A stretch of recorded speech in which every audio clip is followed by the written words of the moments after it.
Mr. Speaker. Dr. Kennedy Graham.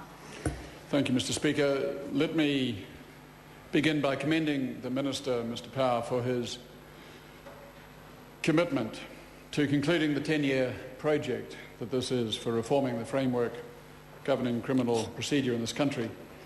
It's nothing short of Herculean, and I salute him for his ability and his determination. His government will be the poorer for his departure. I pay tribute in particular to the substantive changes he has made to the bill within the past week.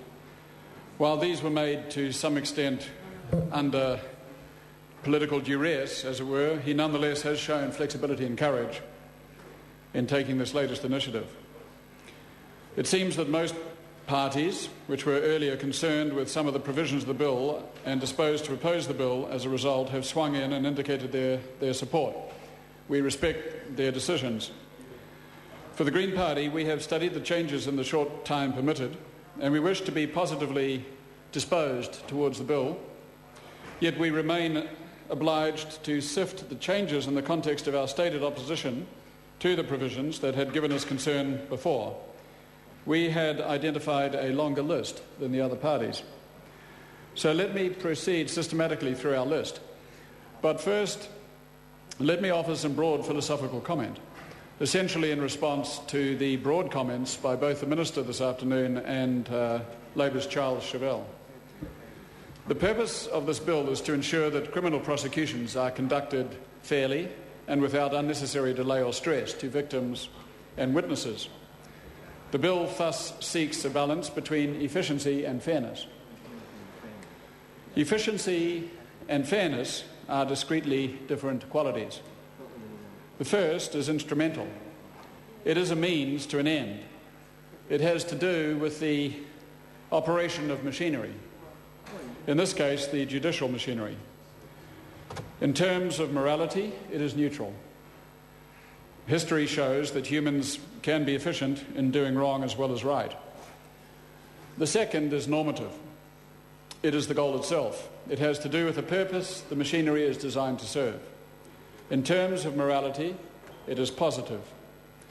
History shows that humans are capable of doing right, but only when its component qualities are enshrined in principle, and when those principles are protected by safeguards. That is why almost all societies entrench the most fundamental of their cherished principles. I noted Chester Burrow's comment a moment ago about the need for the enduring nature of criminal law, that justice spared up is no justice at all. We agree. So when we judge this bill, we may not engage in a free market trade between efficiency and justice. We can strive to be as efficient in our judicial system as possible, but not at the expense of fairness. We may strive for optimal efficiency within the perimeter of fairness, but we may not breach that perimeter for the sake of any marginal, incremental efficiency. At the perimeter of fairness, sir, the marginal utility of efficiency is zero. Justice is facilitated by efficiency, but it is composed of fairness. I listened to the Minister this afternoon in his thoughtful introduction of the bill today. He spoke of the unacceptable delays and the exhausted witnesses. We hear the Minister. And I noted his stated aim was to strike an appropriate balance between a reduction in costs and a right to a fair trial. But that balance may be influenced by whether we are focusing on violent crime or civil disobedience.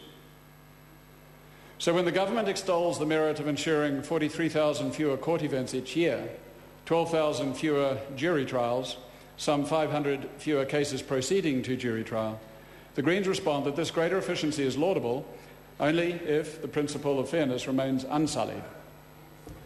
Now let us consider whether this is the case as the bill is reported back from Select Committee and as amended by the Minister in the SOPs which he has circulated in recent days. The Minister has made 4 changes which we are generally think are worthy of support. These are, in respect to the right to silence, dropping the requirement for the defence to identify in advance the issues they intend to dispute. The significant softening on the issue of procedural non-compliance. The softening in Clause 236 of the reference to miscarriage of justice through deletion of the word substantial, and the change in the jury trial threshold to 2 years, which still requires an amendment to the Bill of Rights Act.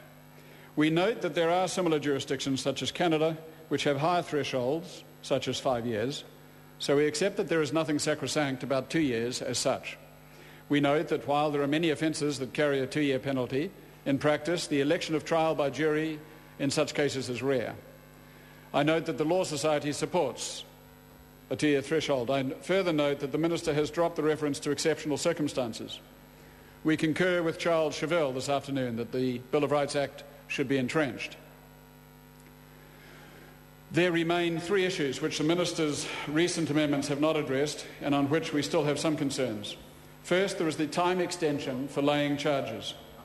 Secondly, there is the issue relating to trials in absentia. And thirdly, there is the issue of aggravating factors in calculating the sentence. Clause 22 extends the time for laying a charge from 6 months to a year for lesser offences. But people should not be required to find out a year after an incident whether or not they are to face a charge of drink driving or minor assault or property damage. It is not only a matter of personal stress. It would tilt the judicial terrain against the defendant, whose poorer recall of an incident after a year has elapsed would favour the prosecution. Clause 128, relating to trials in absentia, could usefully be revisited. I appreciate the Minister has moved to modify the original provision, but there remains a problem. We still face the situation that this clause allows when a defendant could have a reasonable excuse for not being present, yet the hearing could continue because the judge believes the defendant will not be prejudiced. Clause 431 would still require a judge to take into account some procedural non-compliance behaviour as an aggregating factor in determining the sentence. We recognise that in the Sentencing Act, some aggravating factors may already be taken into account. These include the use or threat of violence or a weapon, offending while on bail, particular cruelty, abusing a position of trust, premeditation, and previous convictions. But in the Green Party's view, procedural non-compliance falls into a different category. It should not be taken into account when a judge is determining a sentence. The defendant should be sentenced solely on the weight of the crime and the related factors I have just identified, which are substantively related to the crime itself. Procedural non-compliance should be dealt with through procedural ways, not through a penal consequence in terms of incarceration.